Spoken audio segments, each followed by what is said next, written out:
Welcome back for another book review. Today we are going to be talking about urban fairies.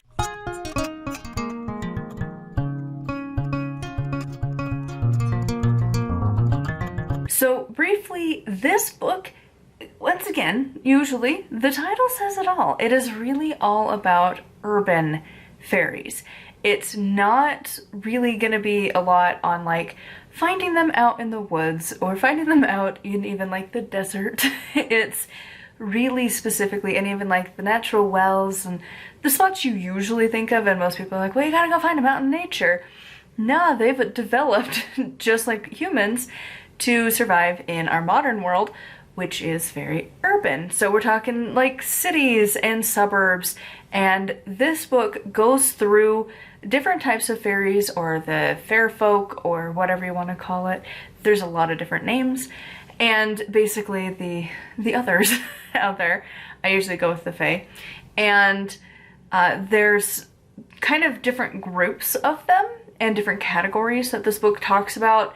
There's like three like classifications where some are like kind of aware of like a previous existence, kind of sentient, kind of not, and then there's like kind of a middle level, and then there is like completely aware, which is like level 3 or category 3 or whatever. I can't remember exactly what the author called it, but those are like, they're absolutely aware. And like the one that really stuck in my mind for that one was like the spirits and the fae for like rivers and things. And they're like completely aware of their existence. They know before, after, they have all their memories, where the other ones don't always and aren't always aware.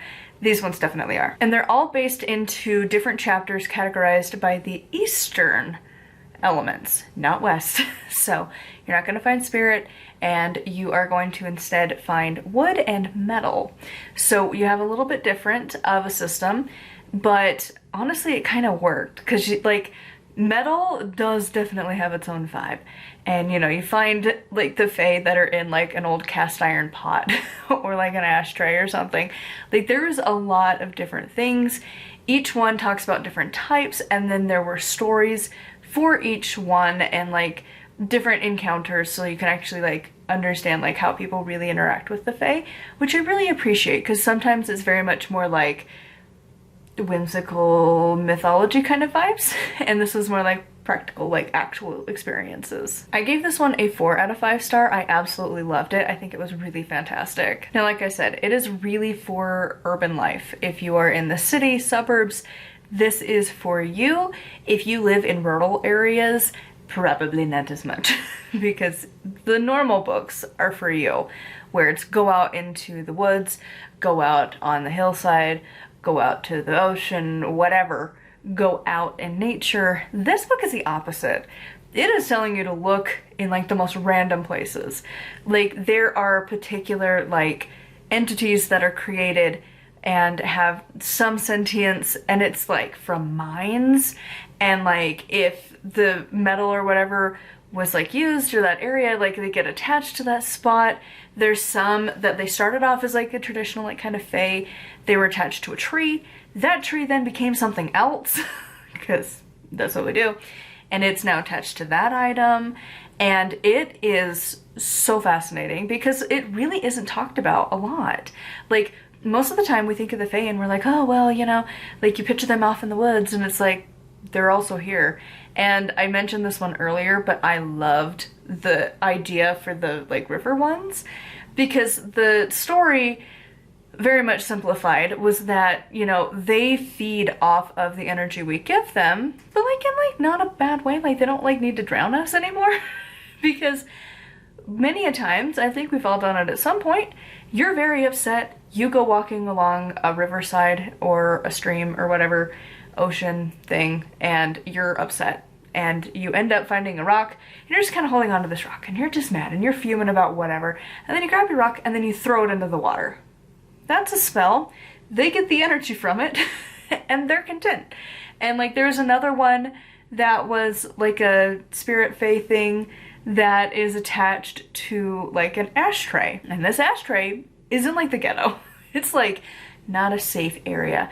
If I remember right, I want to say it was like Detroit or something. Like, I don't know, was it? No, because the author's in the UK, so it wouldn't be Detroit. It would be something very city-like. There was something with Detroit though.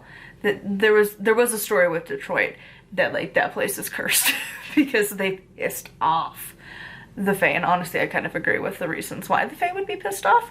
Because like just don't be an asshole, but read the book. It was good. You need to know the story. But like there was a Fae that was attached to this ashtray in like this really sketch area, and the gossip around the ashtray was what they fed off of. And I'm like, yeah, that would make sense. There is so much energy when gossiping that's just freely emitted that it's like, you might as well use it. And it's just like stuff like that it's like you don't think about when you're thinking of the Fae. You think of like a beautiful little grove and a little stream in the mountains, not an ashtray in a really sketchy area that you definitely don't want to be at, like out and about at night. So it's just stuff like that just made this book so good. I loved that the author talks about their experiences and like different things so that you actually know how you would really experience these like entities, because sometimes like I think back to like the other books that I've read, like DJ Conway's books on the Fae.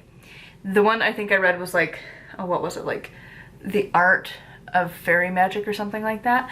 And it's like talking about their kingdoms and queendoms and like, well, there's these ones and these ones and these ones, and it's, this book isn't that. This book's like, hey, so there's this dude that hangs out in this old like wine barrel or whatever, and it's disintegrating, and because it's so attached to it, it is also disintegrating, and it's like either going to kind of die from it because as the item that it's attached to disintegrates to nothing, it too will disintegrate into nothing, and it doesn't want to evolve. And others have chosen to evolve, and sometimes when they've evolved they don't remember their previous life, so like, is it like a reincarnation thing?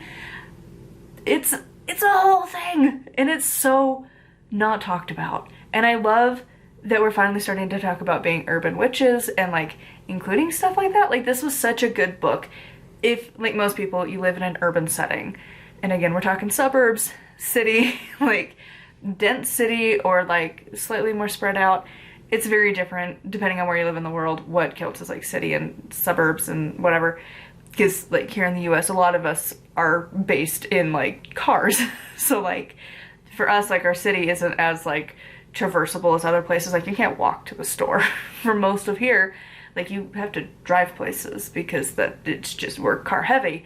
And so like, but it's still like a city. Anyways, so moral of the story, there's a lot to this book that is just appropriate for urban settings. So obviously that's going to be the people that would love this book. If you live in a city, you live in the suburbs, just kind of urban life in general is your thing, this is the book.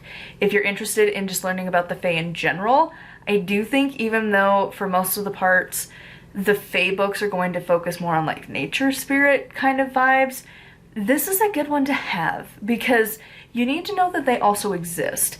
They're not talked about as often, but I feel like they are actually quite more popular than we talk about. So anyways, I would love to know your thoughts on this one in the comments down below. As always, a huge thank you to my patrons. If you would like to support me and get access to exclusive content, it is patreon.com/nightbelowcrafts. Make sure to like, comment, and subscribe. I post every single day. And until next time, thank you so much for watching, and blessed be.